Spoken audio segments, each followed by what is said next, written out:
The Igbo man learned that the government has nothing for him. So he learned to survive on his own.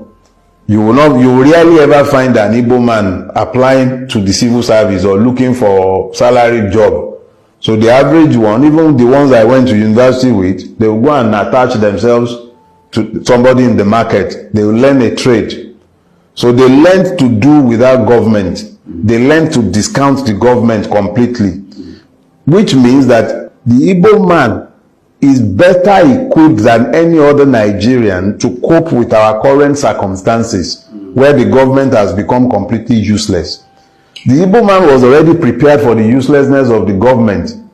So now that he is prepared for it, and everybody else have now decided to stigmatize the Igbo man, I can't blame the Igbo man for turning around and saying, it's none of my business, oh, enjoy your government. He didn't enjoy anything from the government before.